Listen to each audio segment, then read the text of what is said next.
Você que pode, abra a palavra do Senhor no livro de Marcos, no seu capítulo 1. Marcos, capítulo 1. Nós leremos a partir do versículo 14. Marcos, capítulo 1, a partir do versículo 14.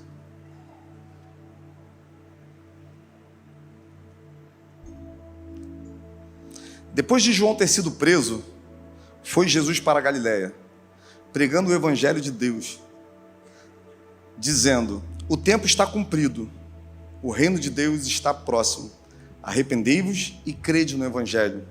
Caminhando junto ao mar da Galiléia, viu os irmãos Simão e André, que lançavam a rede no mar, porque eram pescadores.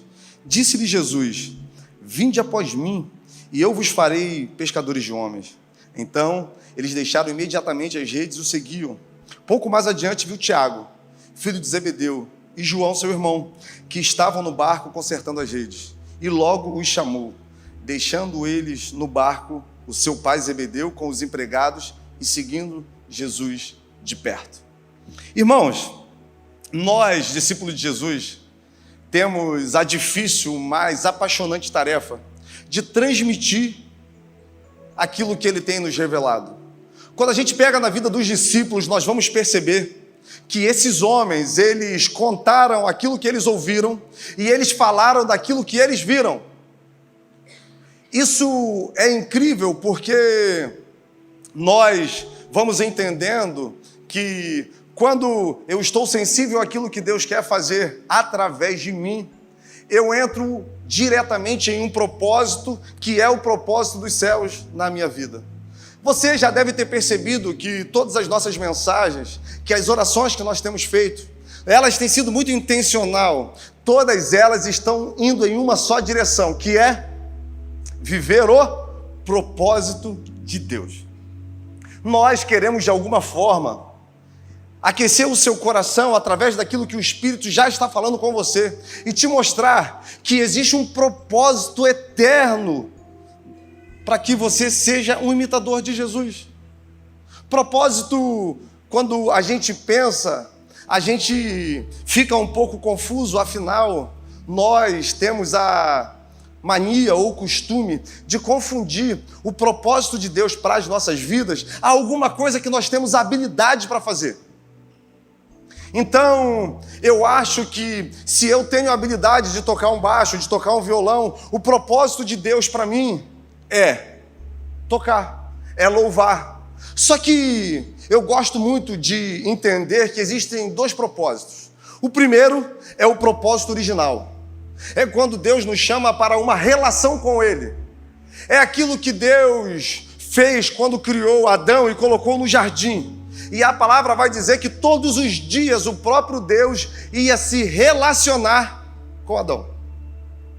E a partir dessa relação, Deus começou a designar para o Adão algumas tarefas. Agora você vai ter que plantar, agora você que vai ter que dar nome aos animais. Agora você vai ter que dar nome às plantas. Então, a gente começa a perceber que a partir dessa relação com Deus, agora eu tenho algumas tarefas.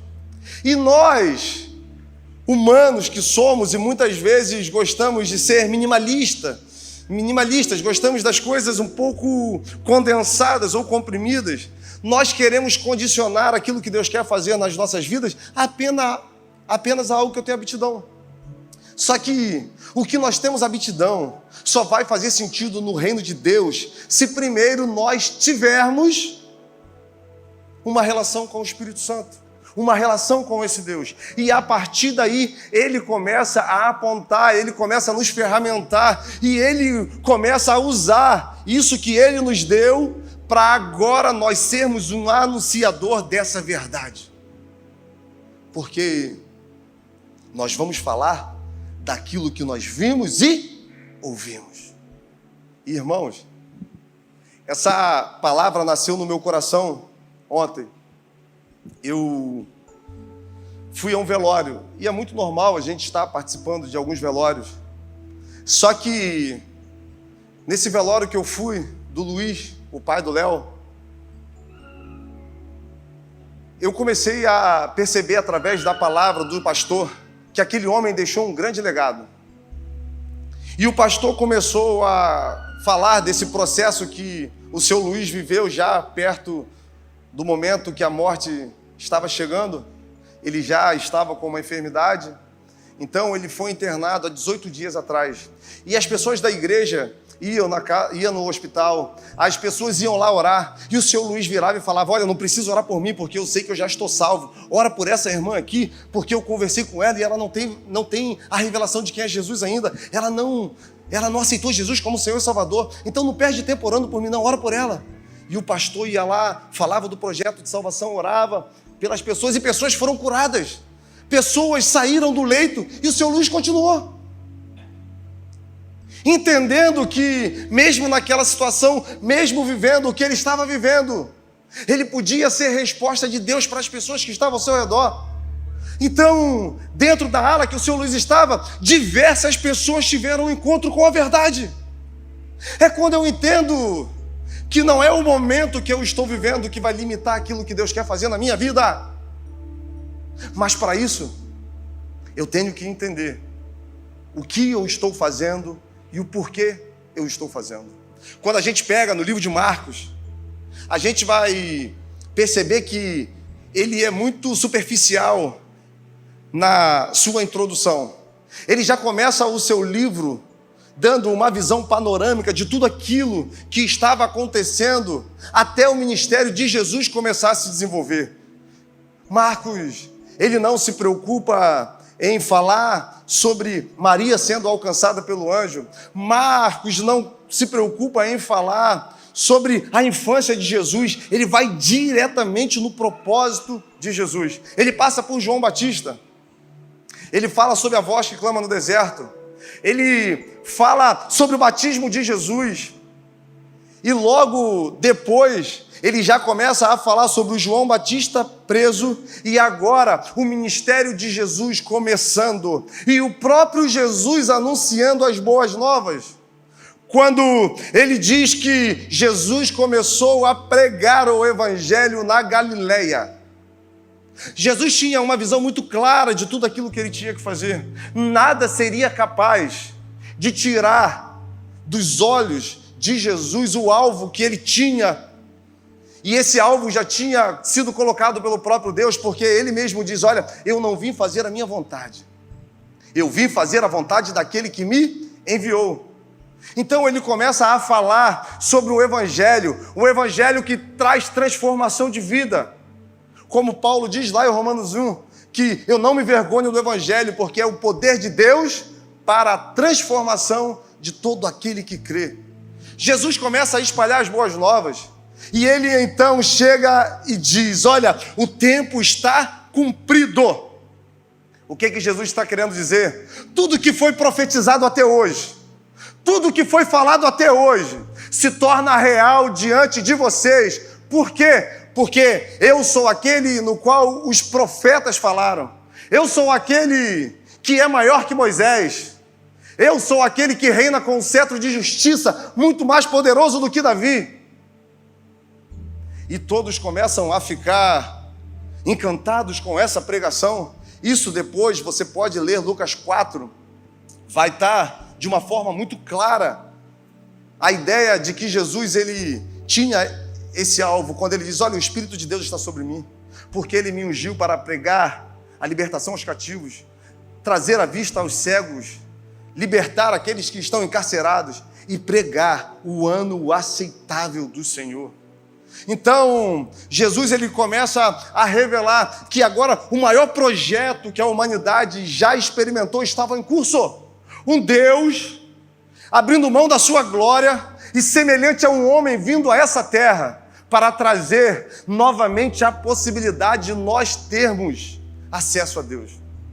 Irmãos, isso é lindo, isso é maravilhoso e tem que ter um efeito poderoso nas nossas vidas, porque nós andávamos perdidos em nossos delitos, em nossos pecados, estávamos desgarrados como ovelhas, caminhando para o matadouro, quando de repente o próprio Deus vem à terra.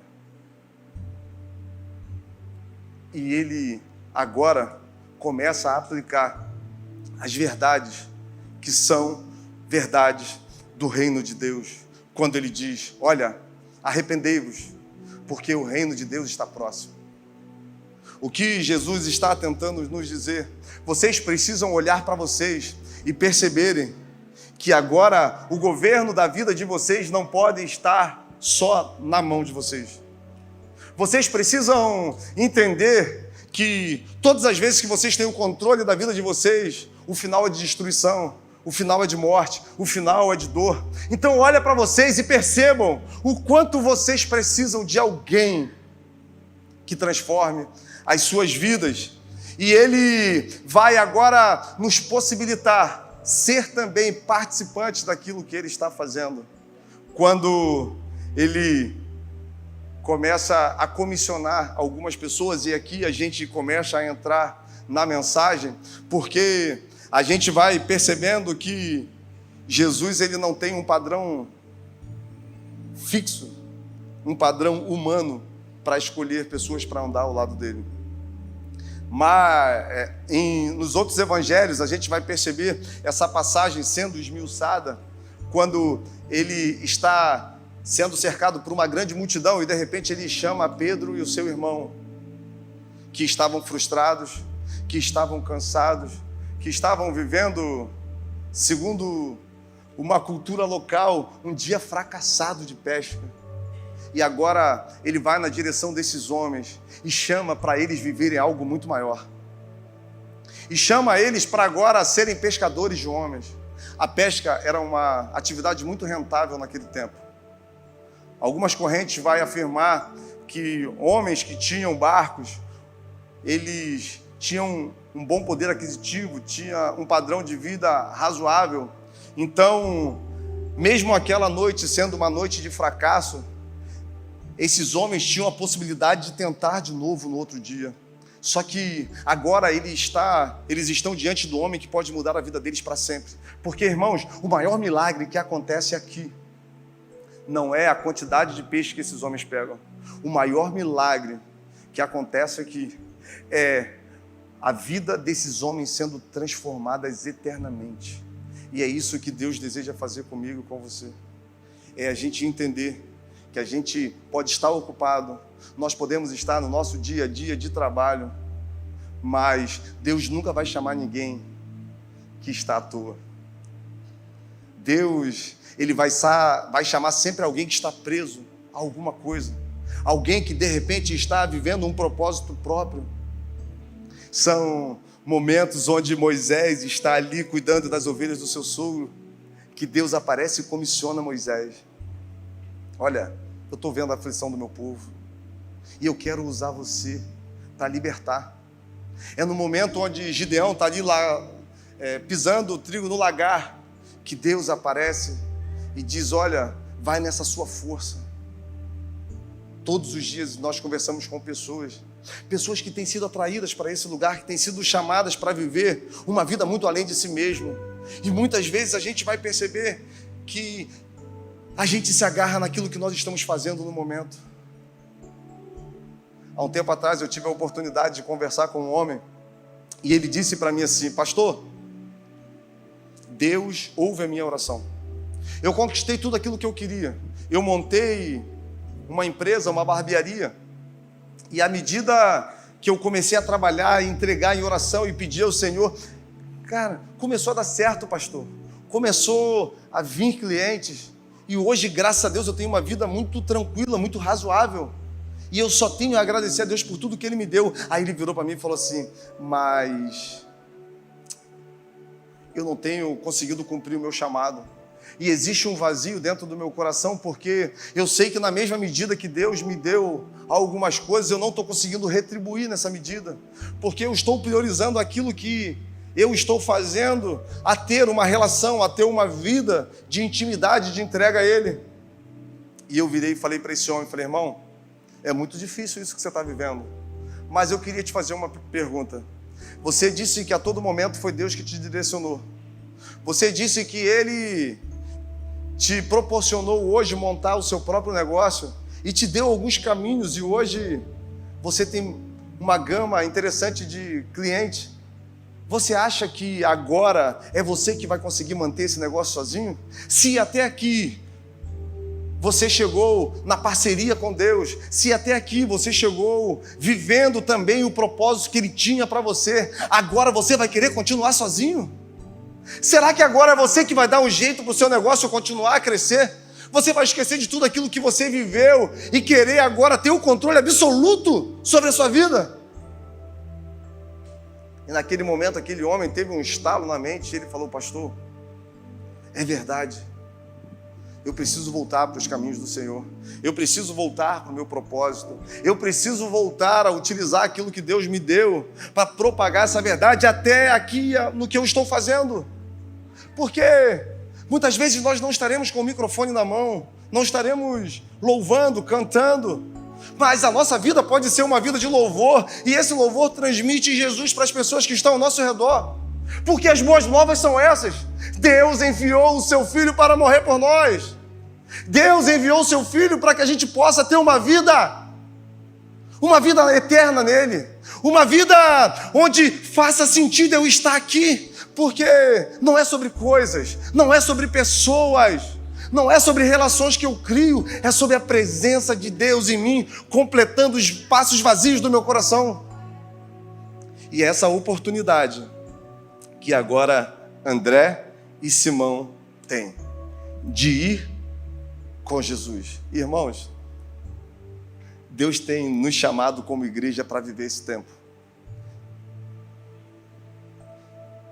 Eu iniciei essa mensagem falando sobre uma mudança, uma rota que Deus tem nos direcionado debaixo de oração, debaixo do entendimento da palavra, sobre ser realmente uma igreja onde nos encoraja a viver o propósito de Deus.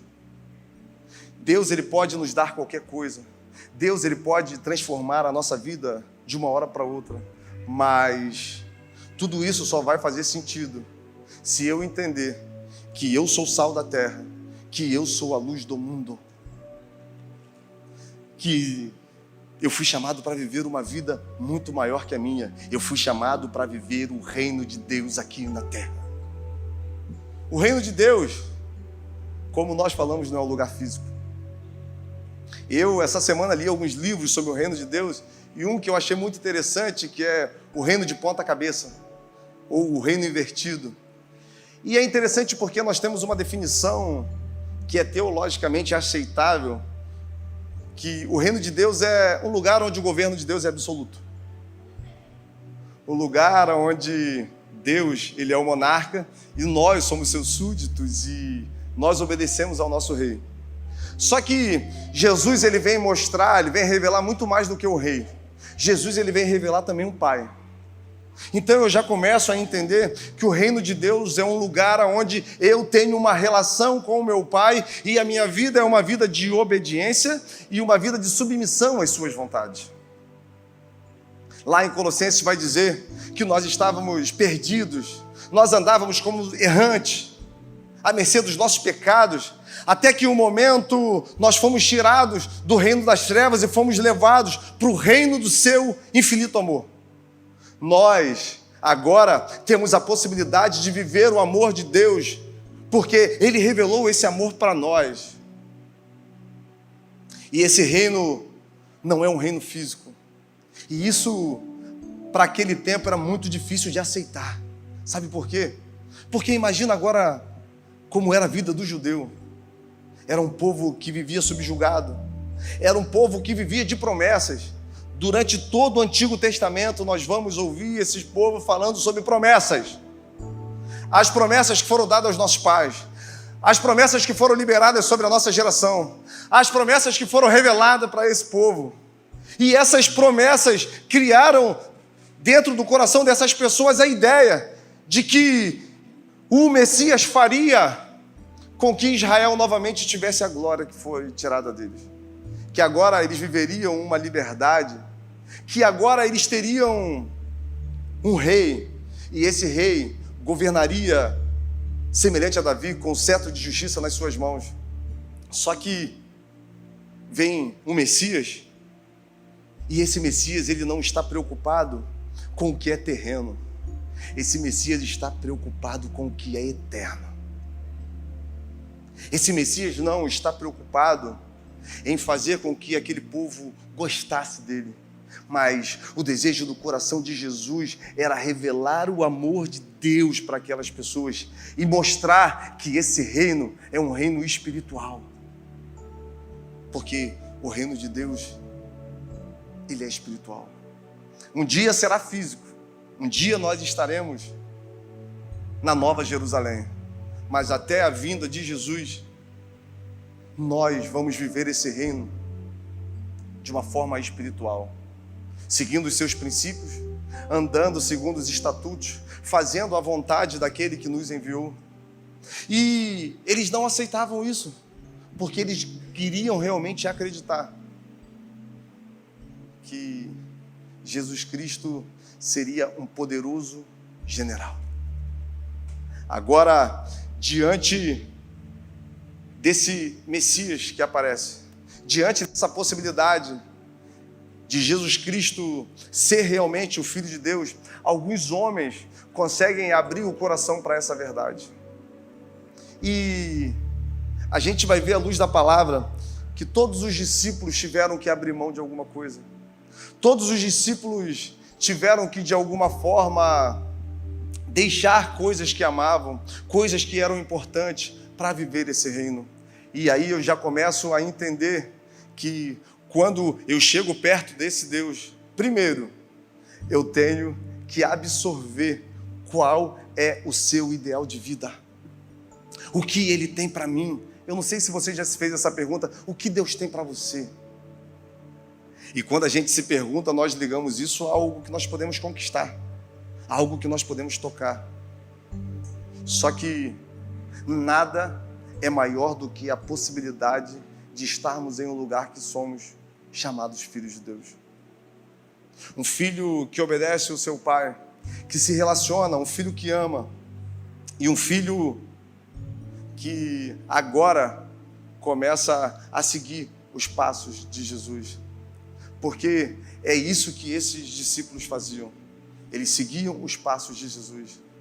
Eles agora se tornaram tão parecidos que as pessoas começavam a confundir quem era Jesus e quem eram os seus discípulos. Você já se questionou do porquê que Pedro teve que beijar Jesus? Desculpa, do porquê que Judas teve que beijar Jesus? Porque eles eram todos parecidos. Por que que Pedro negou 3 vezes quando as pessoas falavam, olha, ele se veste como ele, ele anda como ele?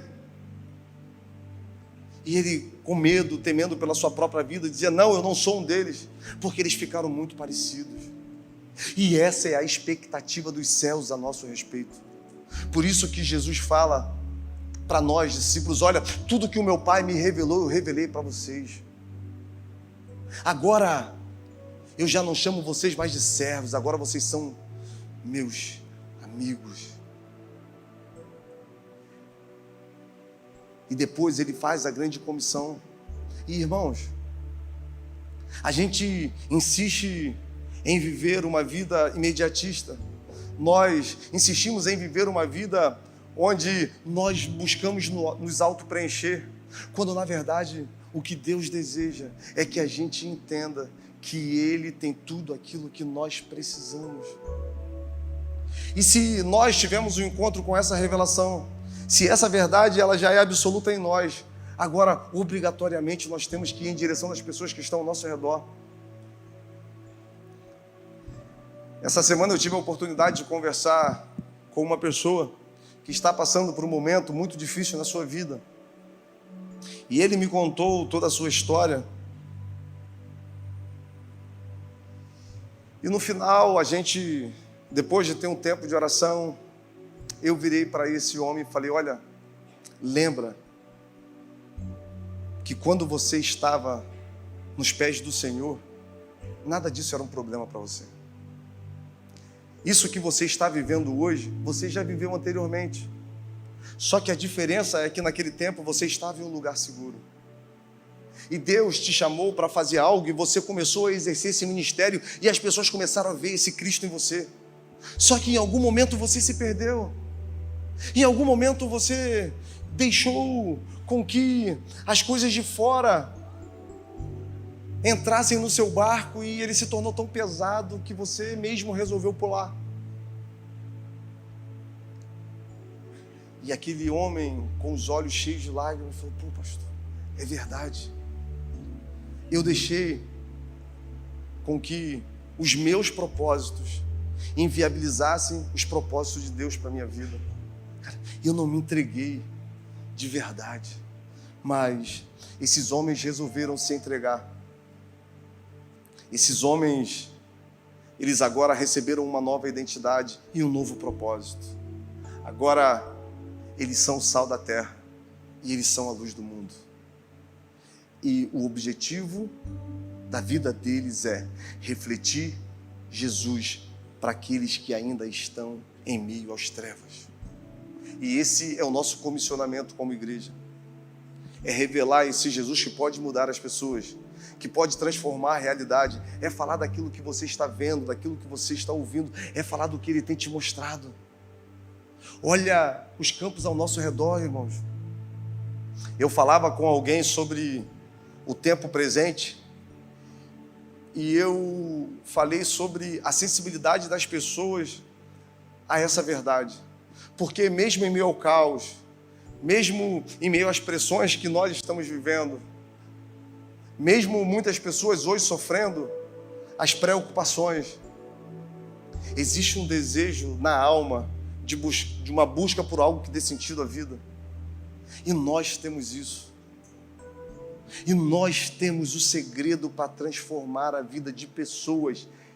E o nome desse segredo é Jesus Cristo. É Ele que te trouxe até aqui para te mostrar que os céus têm expectativas ao vosso respeito. É Ele que te trouxe aqui para te mostrar que mesmo você tendo pegado alguns caminhos, mesmo você tendo buscado alguns atalhos, mesmo você virando as costas para essa verdade por diversas vezes, mesmo assim, Ele continua te amando. Ele continua te atraindo, te chamando para viver uma vida nova nele. Talvez isso seja o motivo de nós nos constrangermos muito, porque Ele não levou em consideração os nossos pecados, mas Ele nos chama para ter uma vida nova nele. E essa vida começa quando eu reconheço que eu preciso de alguém que me liberte de mim. Esses homens estavam cansados, esses homens estavam frustrados, e foi nesse cenário que eles tiveram um encontro com um homem que mudou a vida deles para sempre. Eu não sei como você chega hoje, eu não sei como você está nessa noite, mas uma coisa eu tenho muita convicção no meu espírito: se você entregar o governo da sua vida a Jesus Cristo hoje, se você trouxer à sua memória tudo aquilo que Ele já falou ao seu respeito, qual é o seu propósito, qual é a sua missão, a sua vida pode ser transformada eternamente. Não é por um curto prazo de tempo, não é com uma validade esgotada, é eternamente. Nós não temos um Deus bipolar, que uma hora promete, outra hora tira, uma hora lança bênção, outra hora lança maldição. Nós temos um Deus que é Pai, um Pai que ama, e mesmo sabendo tudo aquilo que nós iríamos fazer, resolveu acreditar que nós podemos ter uma vida nova nele. E Ele entregou esse ministério na mão da igreja, que é o ministério da restauração.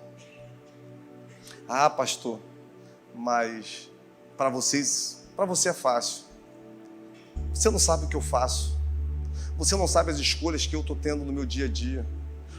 Eu já abri mão, eu já fiz isso uma vez, mas eu me envergonho porque um dia eu virei as costas para isso tudo e resolvi seguir segundo a minha própria vida, a minha própria vontade.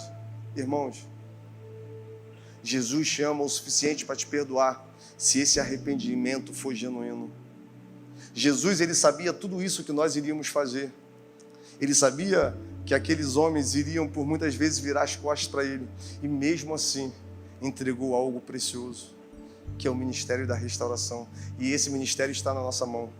Nós agora, como igreja, temos a incumbência de dar continuidade a tudo aquilo que nós vimos e ao que nós ouvimos.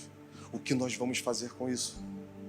Eu falei um pouquinho do seu Luiz, que no final da vida continuou transmitindo a verdade que muda pessoas para quem estava ao seu redor.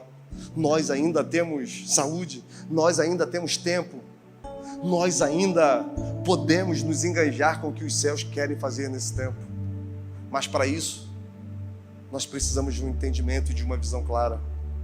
E eu quero crer que através da palavra, você vai chegar a esse entendimento hoje. Porque Deus te trouxe aqui para dizer que Ele conta com você. E eu queria te convidar a ficar de pé.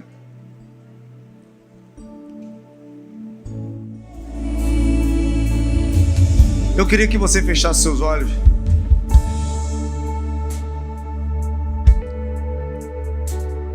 Você tem ouvido sobre a bondade desse Deus? Você conhece e pode observar de perto o tamanho do amor de Deus por você. Mas a minha pergunta é: o que você tem feito com isso?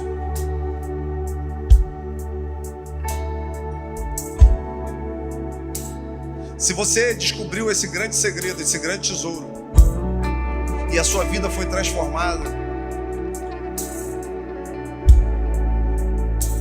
se você sabe que hoje você carrega o que as pessoas ao seu redor procuram,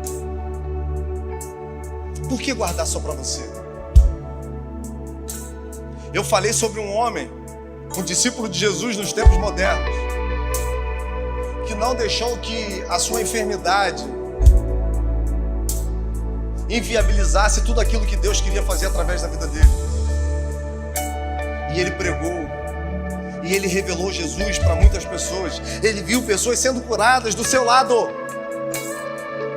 Em determinado momento ele chamou o pastor e falou: pastor, eu estou em dúvida, eu não sei se eu vou e encontro o meu Deus ou se eu fico e continuo anunciando sobre esse amor. Olha a dúvida que existia no coração desse homem. O desejo de encontrar a Deus, mas também o desejo que as pessoas ao seu redor encontrassem através dele. Nós temos muitas questões, nós temos muitos problemas, muitas situações que precisam de milagres, de respostas, e nós oramos e nós choramos. Só que muitas são as vezes que nós nos mantemos presos a isso e deixamos de viver o propósito que Deus tem para nós. Essa relação, ela vai nos dar força para vencer as adversidades, mas vai nos dar coragem para ir em direção às pessoas que precisam ter um encontro com Cristo. Nós somos os pequenos Cristos, nós somos aqueles dos caminhos, nós somos as cópias de Jesus. Talvez isso hoje não seja ainda uma verdade na sua vida, mas eu acredito que você pode tomar essa decisão hoje. A decisão de viver por algo maior do que você mesmo. E viver por algo maior não é viver atrás de coisas. Porque Jesus, ele dá os 2 maiores mandamentos para os fariseus quando ele diz: olha, vocês amem primeiro a Deus, depois amem ao próximo. O verdadeiro evangelho primeiro vai nos levar a Deus, depois vai nos levar ao próximo. E é isso que nós como igreja desejamos, que a gente vá em direção aos perdidos, que a gente vá em direção aos famintos, que a gente vá em direção às pessoas que estão sem esperança, que nós sejamos canal de Deus para transformar realidades, para que o mundo veja aquele que nos enviou. Você que entende essa palavra,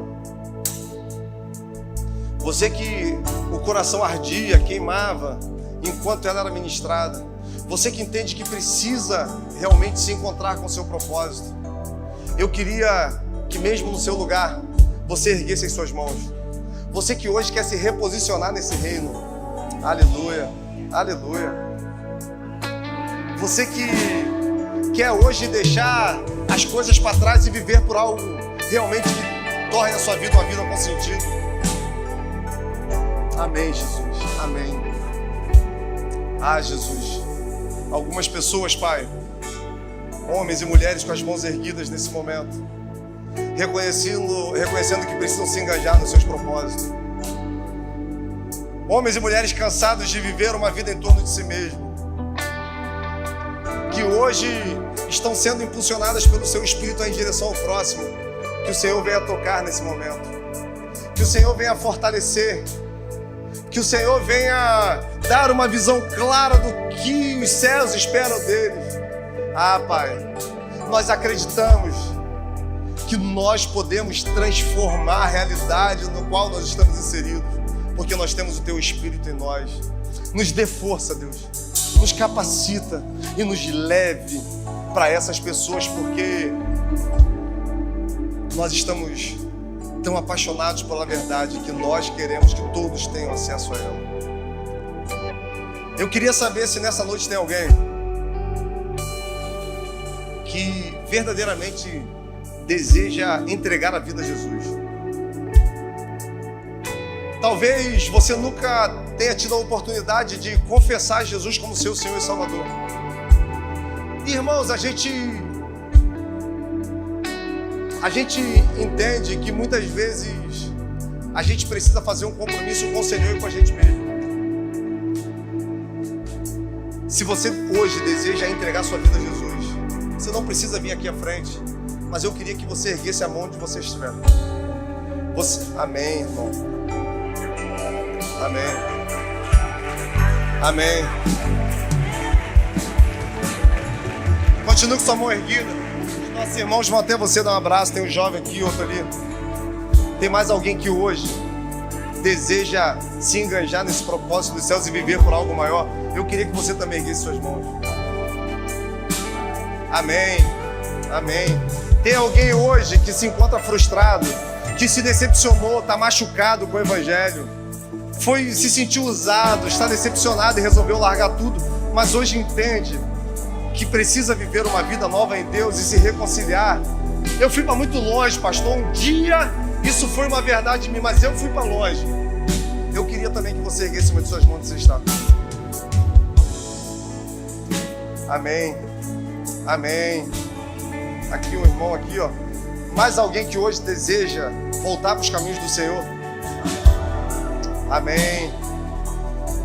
Abraça aqui, Geraldo. Tem um irmão lá atrás, ó, amém. Tem os obreiros, por favor, lá atrás. Jesus está aqui, gente. Essa pode ser apenas mais uma noite, mas pode ser a noite que vai mudar a sua vida para sempre. Nós não pregamos nós mesmos. Nós pregamos um Cristo que quer mudar também a sua vida. E eu vou perguntar pela última vez. Alguém hoje deseja voltar para os caminhos do Senhor? E, irmãos, o pior é que eu sei com quem eu estou falando. Isso é triste, né?